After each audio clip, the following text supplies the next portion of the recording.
Good morning to all of you. I hope you have understood about the concepts of DVMS and RDVMS. You have done a little bit self study also, whatever we have covered till now. If you have any doubt, let me take your doubts first. So, anybody having any doubt? So, I assume that DVMS and RDVMS concepts are very much clear to you, and we can start with a paradigm shift, that is moving towards practical oriented approach of RDBMS, in which we will be discussing about a SQL language that is being used for our RDBMS, and with doing understanding of how to install Oracle, how to install SQL Server also, and then we will start hands-on sessions on those platforms. So your first practical is about introduction to SQL, and basically this practical I have divided into two major parts. First part that we will be discussing today, that will be about introduction to SQL, various concepts of SQL, data types of SQL, and so on. In the followed on lecture, that is part 2 of first practical, we will discuss about Oracle and SQL Server, and features of Oracle and SQL Server, installation of Oracle, and any required RDBMS, whatever you like to install, you can install on your PCs. So let's start with basics of SQL. So whenever we talk about the term SQL, basically it is written as SQL, but we generally pronounce it as SQL also. So that means it is structured English like query language. So if we say, if we talk about SQL, then basically it is composed of these following words, that is structured query language.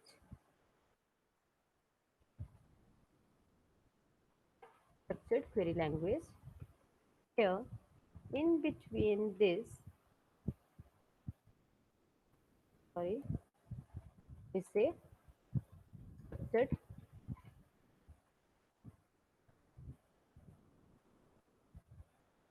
query language. And basically this is full form of what we call as SQL.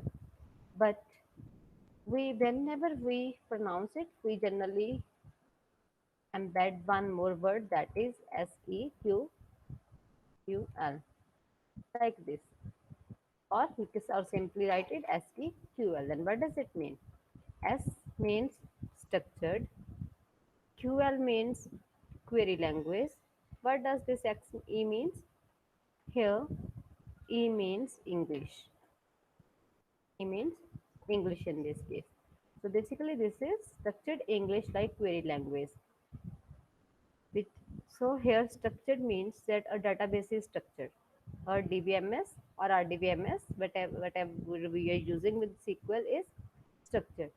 When we talk about the term structured, it means nothing else. It means data is of same format data, similar type of data, and basically this data is organized in relations, or we call them as tabular, in tabular form. And then the next category about this is, we call it fully structured, fully structured data, fully structured data, and fully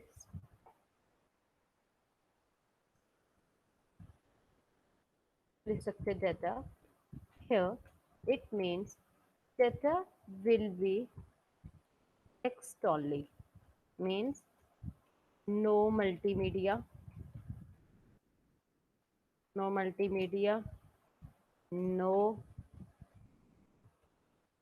spatial, no semi-structured, or no no semi-structured or no unstructured type of data. No unstructured type of data. So here, whenever we are talking about structured English like query language, then the structured means the data is of same type, similar type of data is there, relational or tabular form is there, fully structured data is there. No multimedia data is being supported in SQL, no spatial data is being handled, no semi-structured or unstructured data is being used in this case. And English here means it is English like. English like means simple, simple. And the query language means a language that queries the database with in a particular structure using some syntax. So here we say structured query language, then we say it is structured English like query language, which is easy to write and understand. If we write create, then if we want to create a table, then we simply write create command, create table, table's name, followed by number of columns.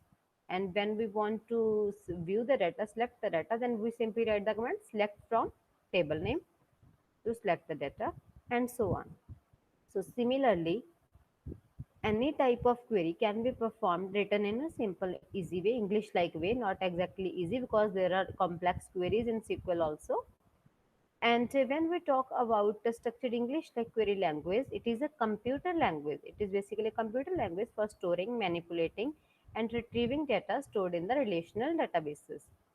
And SQL is standard language for relational database systems.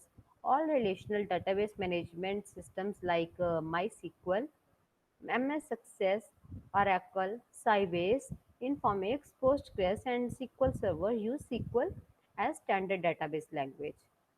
So all these are using SQL languages. These are the platforms that are based on the SQL language. SQL is the language just like any other language. We say object-oriented programming language.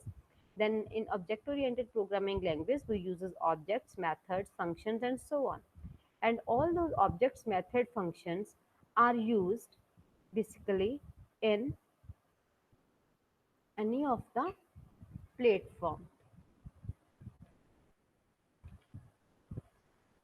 So that's why we call it structured query language. If we want to access any of the multimedia file in our RDBMS, then we have the simple solution. We have to give the path. We can give the path because SQL supports text type of data, characters, strings. So in that case, we can store only the path. We can't store the image directly in the database. The image has to be stored at some physical media, and then it can be accessed from anywhere, but in that we have a particular DBMS format, or you can say particular path that is used to access it.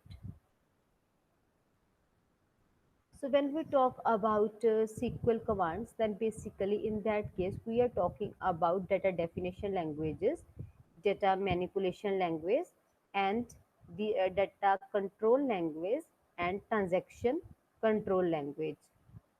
So data definition language is nothing, it's just used to define structure to a DBMS. So it stands for data definition language. A DDL is a language used to define data structures and mostly data. For example, DDL commands can be used to add, remove, modify tables within a database. DDL used in database applications are considered a subset of SQL. That is, it is a subset of structured query language. It basically defines a particular structure of a relation.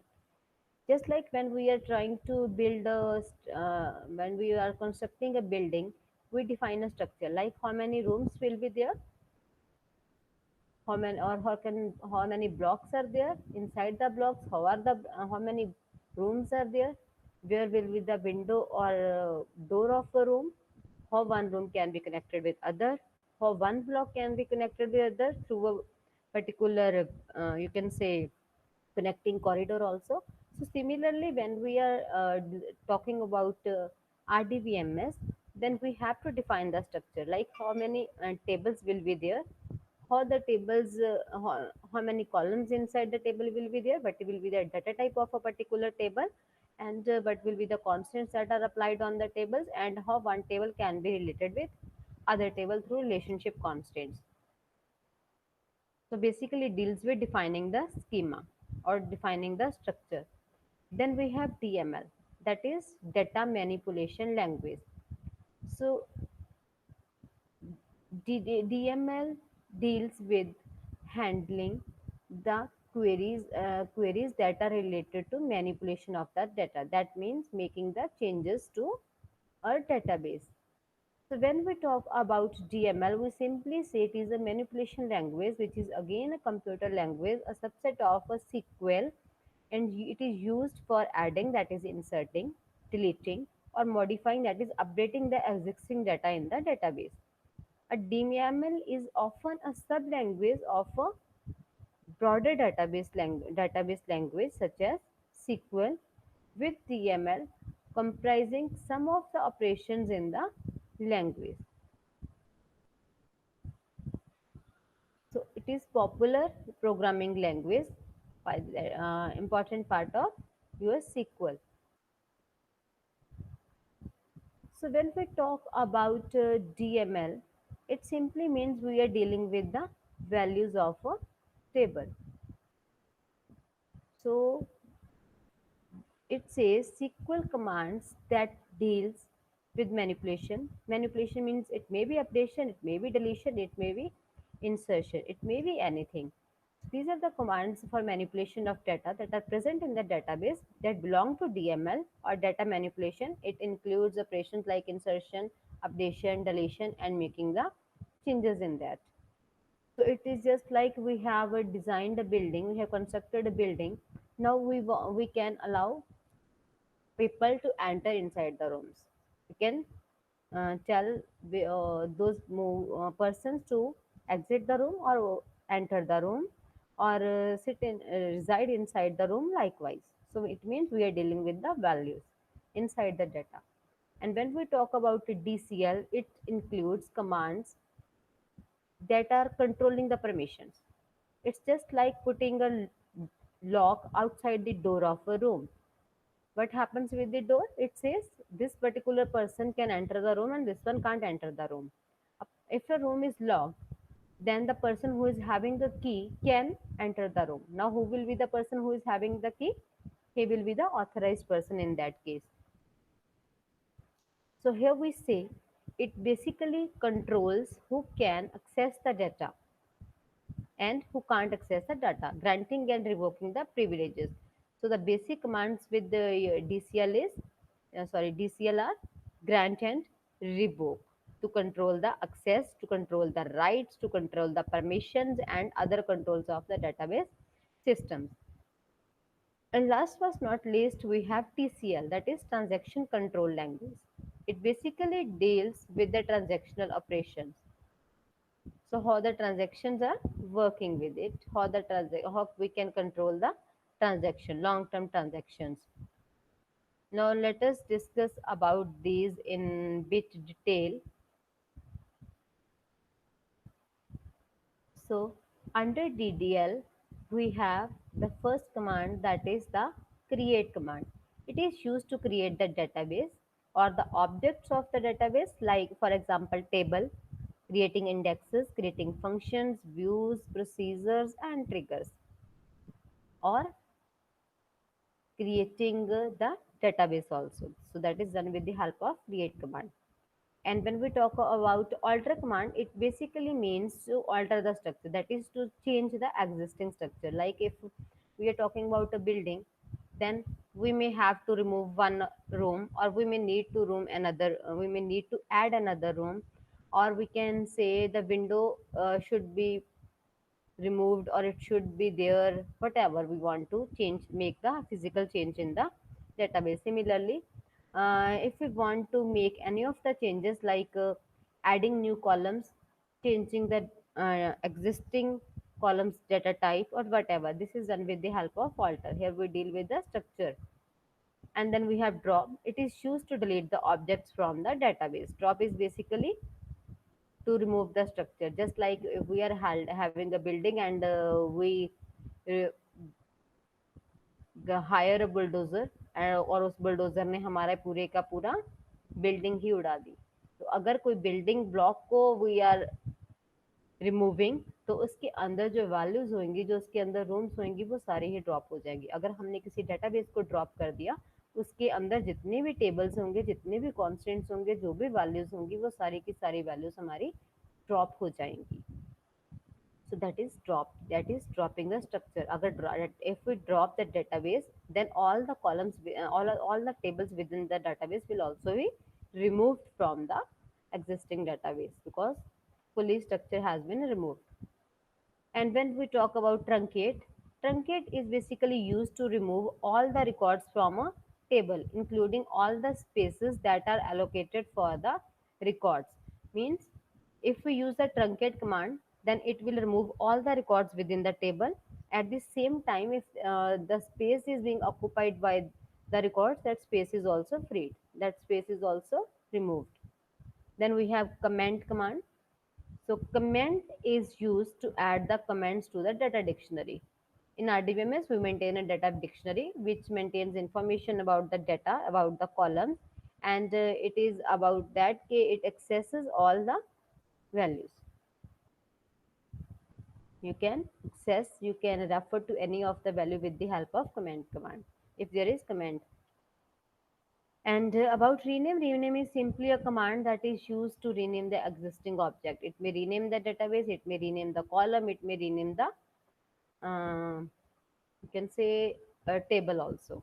Anything can be renamed with the help of rename command. Then we have DML command. Under DML command, we have select command, that is selecting the operation, selecting the data, retrieving the data. Insert command to insert the data, update to change the existing data, delete to delete the records from a table, merge to merge the records, call to refer to any of the record, explain command, and this is used with the execution plan command. Suppose you have written a query and you want to see how it is being executed, because whenever you write any SQL command, then the query processor generates multiple execution plans. After that, it selects one of the best execution plan that suits its needs. So it suits its needs at the same time, which is optimized plan. So explain plan is used to describe what plan has been picked by the query processor. Log table is to entire the whole database. And then we have a DCL command, that is data control commands. In this we have a grant which gives the user access or privileges to the databases. Revoke, it simply reverse of grant, it revokes the permissions that have been given to the user. It withdraws users access privileges that have been granted with the help of grant command. So next we have TCL. In this commit, that is commit a transaction, successfully completes the transaction, and make all the changes physically on the hard drive or whatever storage media you are using. Rollback is a transaction in case if any of the error occurs. If any error occur, then roll back to the previous point. Save point is a command which deals with sets a save point within a transaction. Means just like a checkpoint. You can use the save point command. Set transaction specify characteristics for the transaction. If we are having want to specify any property to set transaction, then we can use set command. Now let me describe about commit and rollback once. Now how it is working. If we have used, if we use commit command, then it means transaction has transaction has successfully completed, write changes, write changes to write. Fine. After that, now suppose we have deleted few few rows, and then if now what we want to do, we want to recover the deleted data. Then solution to this is use of rollback command. Use of rollback command. So what will happen if we have performed commit, all the changes has been written successfully to the drive.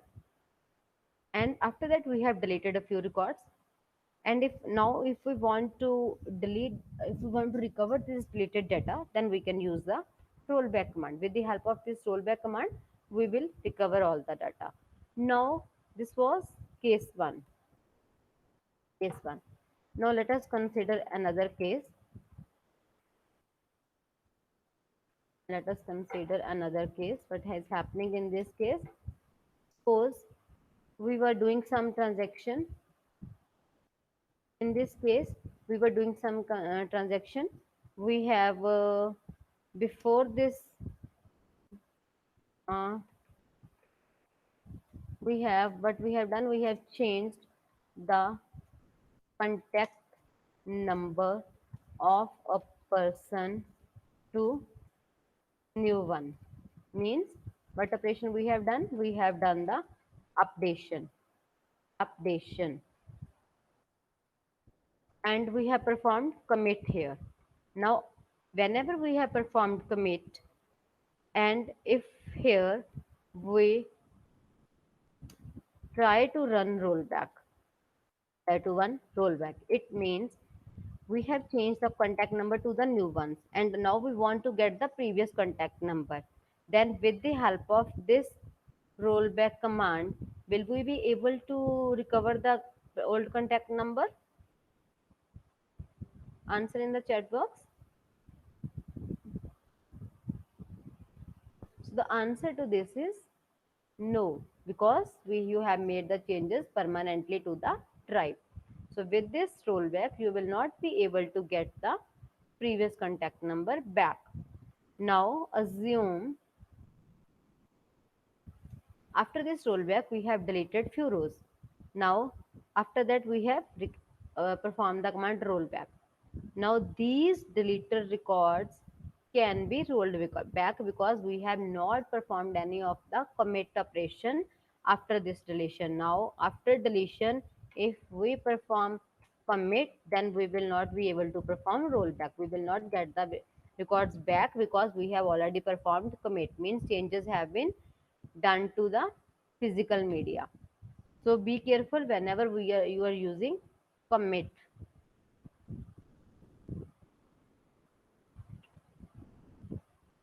So next we have a few constraints that are applied to RDBMS.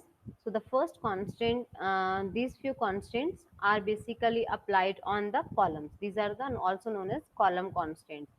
So column constraints are the first constant under column constraint is not null.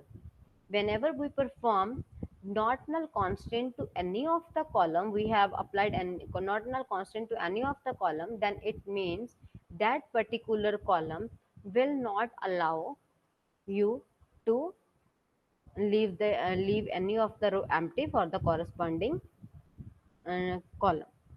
Suppose there was a column named as contact number or email id. Let us consider it email id. So suppose you have a email id column and you have used not null constant on email column, and a particular xyz person comes and he don't have any email id. So what will happen in that case? When we are trying to enter that data in the database value, you will not be able to save his record until and unless that person provides email ID. So email ID has put a constant, a mandatory constant, a mandate value that it should be present there. Then we have unique constant.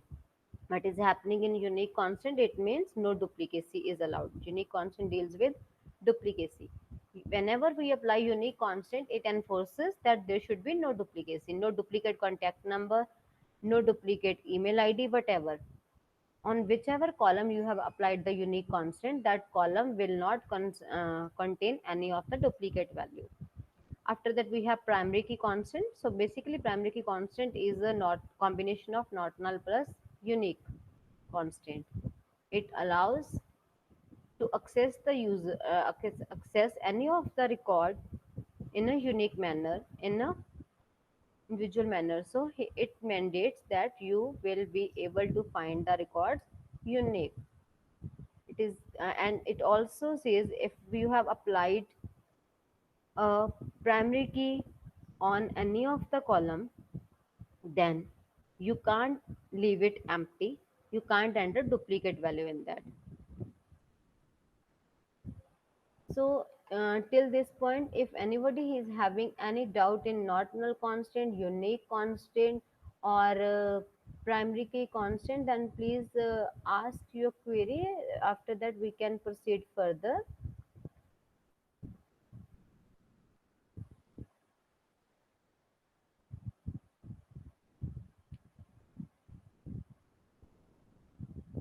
So no doubt, let's proceed further. That is foreign key.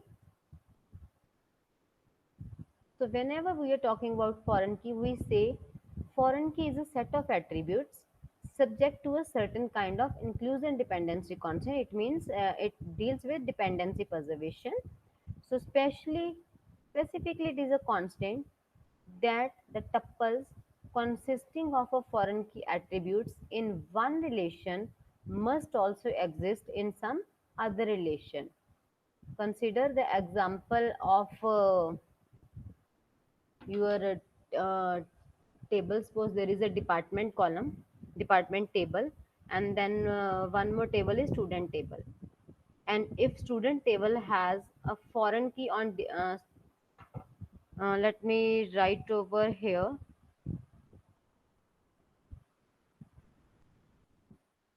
Now suppose I'm considering two tables. One table is a student table.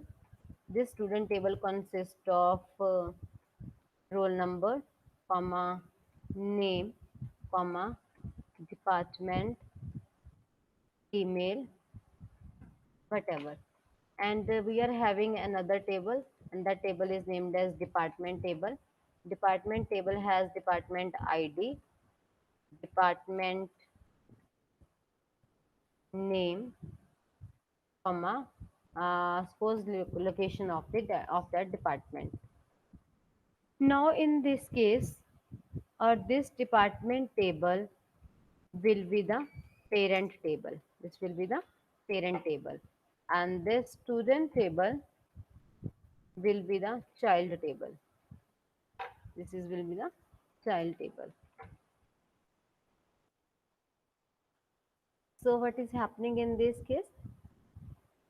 If we want to enroll or enter any student in student table, then it should have corresponding department value in the department table.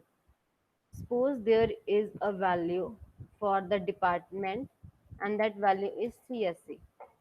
And here we are trying to enroll a student whose roll number is 1, name is let us say Sumit, and department is ECE, and whatever his email ID is. Now what will happen? This department table, which is the parent table, has no department name whose value is ECE. So this record will not be stored, because in this case here we were having a foreign key, and this foreign key is referencing, this call foreign key is referring uh, this column, dname column of department table. So what is happening in this case? Here we were having roll number, name, department, and email ID, and this department column has a foreign key. This foreign key will link these two tables, student and department table. And this department column of student table is referring to dname column of the department table. So if we say parent table don't have the value for dname whose value is ECE. So this row will not be inserted. Now suppose we want to insert this row with department name CSE. Now this department name CSE exists in department table, so this row will be inserted. So this is the foreign key linkage. That is referring one table can refer to other table. So next constant is a check constant. Check constant is nothing else. It simply says,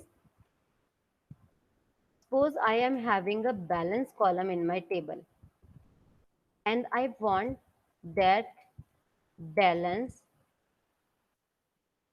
should always be more than 0. Now my condition says my balance should always be more than 0. What do I need to do in this case is I will specify check constant which says check balance greater than 0. So here I have applied a condition which says check balance greater than 0. It means balance should always be more than 0. If there is value for the balance which is less than 0, then that particular row will not be inserted. Take one more example. Suppose we are having age and here we say age should always be greater than 18. Then no record will be entered in the database where age is less than 18. So this is about check constants. Next we have entity integrity. So if when we are whenever we talk about entity integrity or any of the integrity constants, that means we are talking about data integrity constants. These are data integrity constants. Constants means nothing else. Constants simply means certain restrictions, certain rules. So we say data integrity is used to data integrity constants are used for the maintenance of and assurance of accuracy and consistency of the data. These data integrity constants are used to assure that a database is in correct state, it is accurate, it is consistent throughout the data life cycle, and is a critical aspect to design. And basically, these data integrity constants assures completeness and reliability of the data throughout the life cycle also. And these data integrity constants are basically divided into four categories. These four categories are entity integrity, domain integrity, referential integrity, and user defined integrity. So whenever we talk about entity integrity, it states that the primary key value can't be null. It means we can't store null value in the primary key column. At the same time, it says it should have no duplicate value. So no duplicate and no null value. So this is because the reason behind this is because the primary key value is used to identify individual rows in a relation, and if the primary key has a null value or it has a duplicate value, then we can't identify those rows.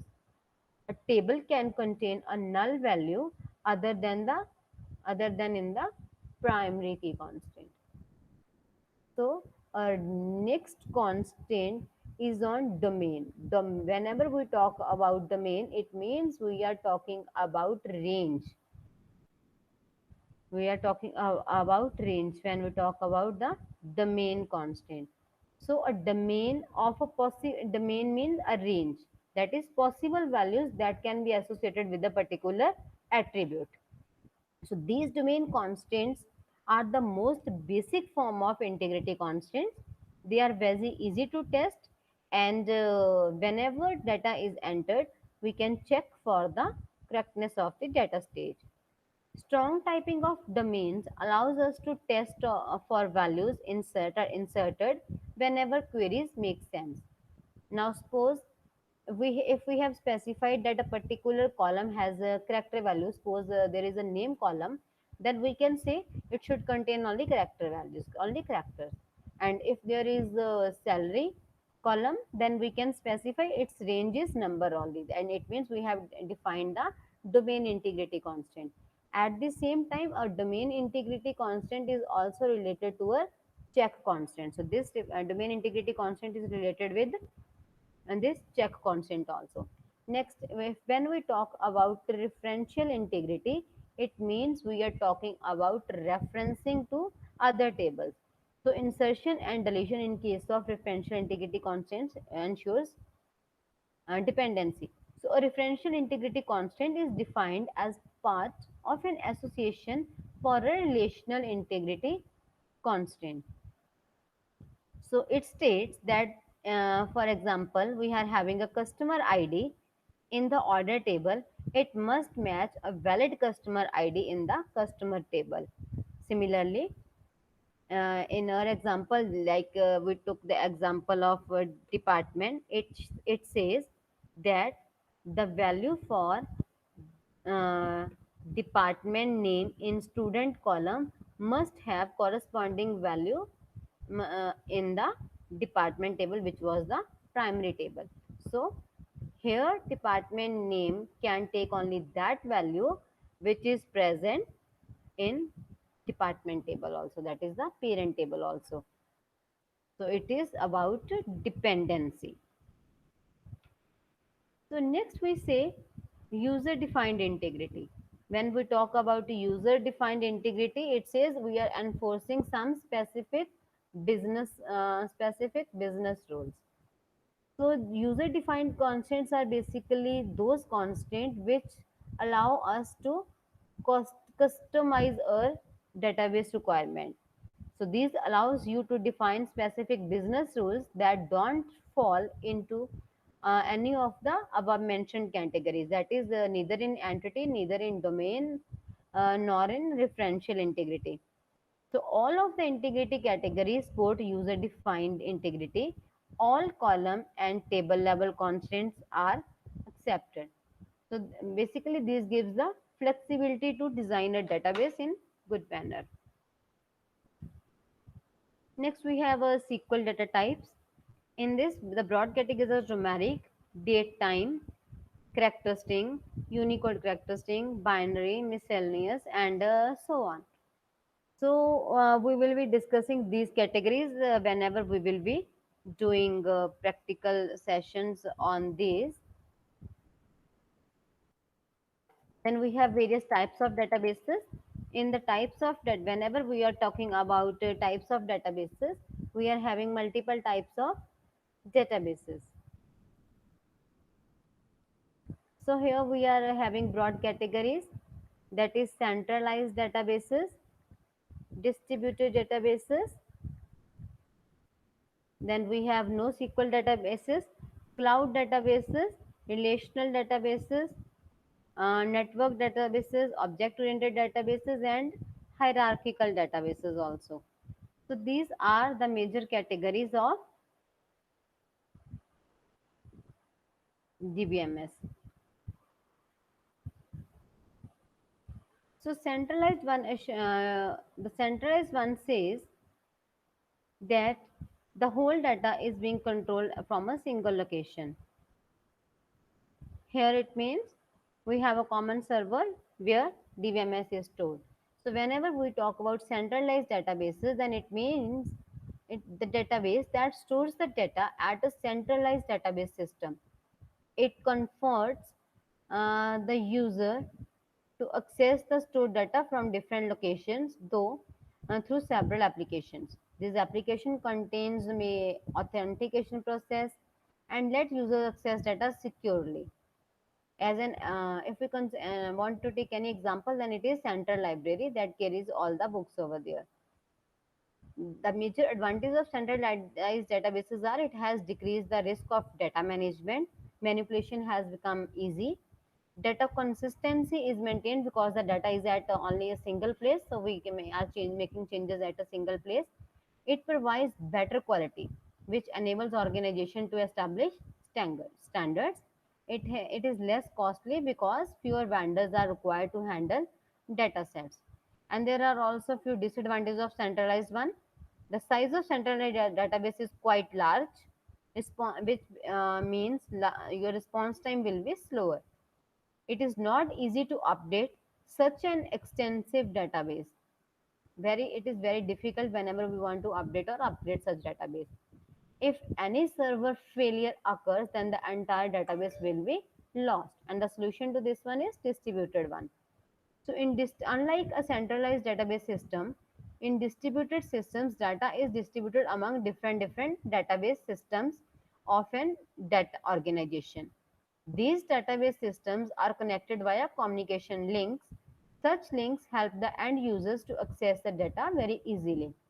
Examples are Apache Cassandra, HBase, Ignite. These are few examples of distributed. I'm repeating the examples of distributed databases. They are Cassandra, HBase. Cassandra is from Apache. HBase is being used with Hadoop. And we can further categorize this distributed into homogeneous and heterogeneous. Whenever we talk about homogeneous distributed databases, it means same type of databases. And if we talk about heterogeneous, it means variety can be there. So the advantages are the modular. Foremost advantage is modular approach. We can add a number of servers whenever needed.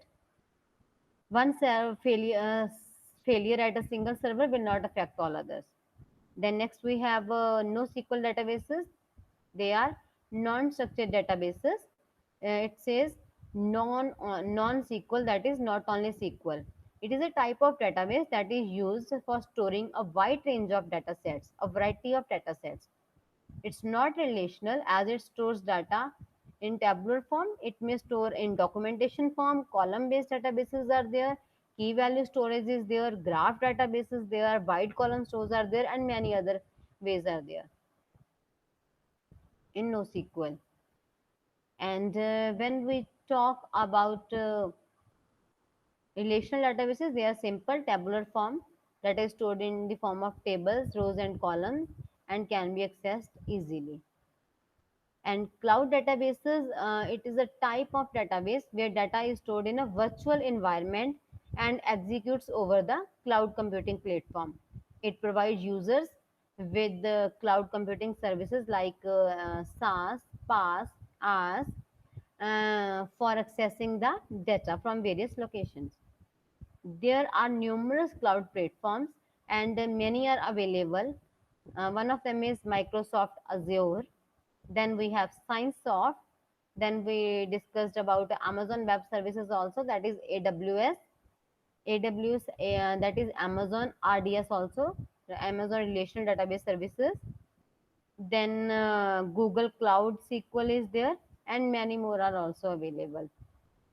So next we have object-oriented databases. These type of databases that uses the object-based data model approach for storing data in database systems. So the data is represented and stored as objects, which is similar to objects used in object-oriented programming language. Next we have hierarchical databases. So it is a type of database that stores data in the form of parent-children relationship nodes. Here, it organizes data in a tree-like structure. Data got stored in the form of records that are connected via links. Each of the child within a record in the tree will contain only one parent. On the other hand, each parent record can have multiple child records. Then we have network databases, which says it is a database that typically follows the network data model. Here, the representation of data is in the form of nodes that are connected via links between them. The best example for this is GPS enabled networks, social media, which uses graph based networks, and so on. And then we have enterprise databases also. We have hierarchical databases. I think we have covered all the databases. So last but not least for today is DBMS examples. In this we have Oracle databases, Microsoft SQL servers, PostgreSQL, Teradata, MariaDB, MySQL, IBM DB2, Sybase, H2, MS Access, Apache Derby, SQLite, Hive, HyperSQL, CouchDB, Redis, Cassandra, Neo4j, MongoDB, Membase, Ryuk, and many more. So There are many DBMS. Remember, here we are not talking about RDBMS only. We are talking about DBMS. So it is a combination of RDBMS and other DBMS also. So SQL as well as NoSQL databases. So that's all for today's lecture. If you have any doubt, then you can